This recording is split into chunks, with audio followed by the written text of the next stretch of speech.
हमारे पड़ोस में एक नई नई बहू आई, गर्मी के दिन थे, एक दिन छत पर से उसकी आवाज अरे भाई जब सुनिएगा तब तो छत पर से उसकी आवाज सुनाई दी। वो कह रही थी कि अम्मा जी बाबूजी की खटिया मैंने खड़ी कर दी, आपकी भी कर दूं। दरअसल उसका आशय था छत पर बिछी हुई चारपाइयों के खड़ा करने से, लेकिन उसमें से जो ध्वन्यार्थ निकलता है उसको मैंने अपनी कविता का विषय बनाया। अब आप कविता सुने। पप्पू के दुल्हन का चर्चा कॉलोनी के घर घर में। ऐसी बहुएं जल्दी हाईलाइट भी होती हैं, चर्चा का विषय भी जल्दी बनती है कि पप्पू के दुल्हन का चर्चा कॉलोनी के घर घर में। पप्पू का दुल्हन पप्पू के रखे अपने अंडर में।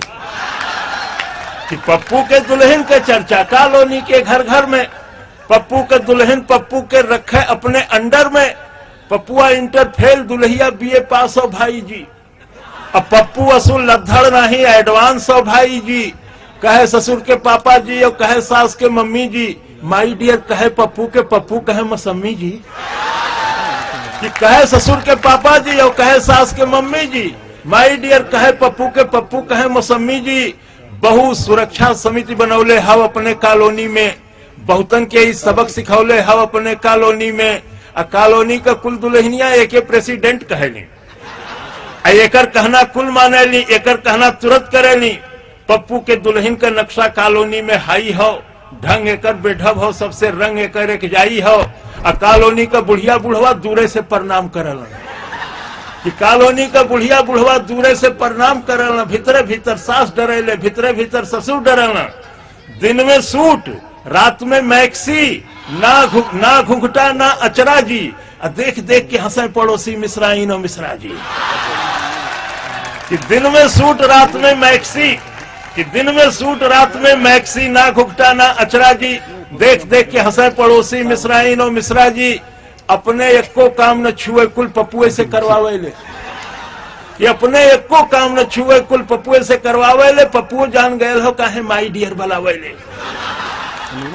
कि छूट गई पप्पू का बीड़ी और चौराहा छूट गए। छूट गई मंडली रात का ही हाहा छूट गए। हरदम अप टू डेट रहे ले, मेकअप दोनों जून करे। रोज बिहाने मले चिरौजी गाले पर नीबुआ रगड़े। कि हरदम अप टू डेट रहे ले, मेकअप दोनों जून करे। रोज बिहाने मले चिरौजी गाले पर नीबुआ रगड़े। पप्पुओं के का छड़िए वो खुद छेड़े ले पप्पू के। कि पप्पुओं के का छड़िए वो खुद छेड़े ले पप्पू के। जैसे फेरे पान पनेरिन उ फेरे ले पप्पू के। पप्पू के जेबा में एक दिन लव लेटर पाई गई। कि पप्पू के जेबा में एक दिन लव लेटर पाई गई। लव लेटर पाई गई, पप्पू का सामत आई गई। मुंह पर छींटा मारे उनके, आधी रात जगावे ले। ई लव लेटर केकर हुए उन्हीं से पढ़वावे ले। लव लेटर के देखते पपुआ पहले तो सोखताए गए। झपकी जैसे फिर से आयल पपुआ वहां गोताए गए। मेहर छींटा मारे फिर पपुआ आंख न खोला था। कि मेहर छींटा मारे फिर पपुआ आंख न खोला था। संकट में कुकुरे का पिल्ला जैसे कूकू बोला था।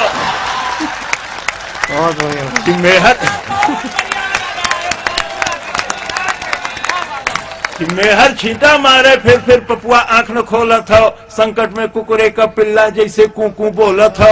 जैसे कत्तों घाव लगल हो, हाफत और कराहत हो। इम्तहान के चिटेस चिठिया मुंह में घोटल चाहत हो। सहसा हंसल ठठा के पपुआ फिर गुरेर के देखलस। अंधियारे में एक तीर उ खूब साध के मरलस। अच्छा देखा एहर आवा, बात सुना तू ऐसन हुए। लव लेटर लिखे का हमरे कॉलेज में कंपटीशन हुए।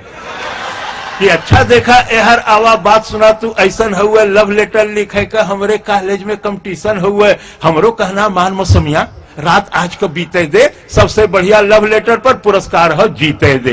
बहुत बहुत धन्यवाद। नहीं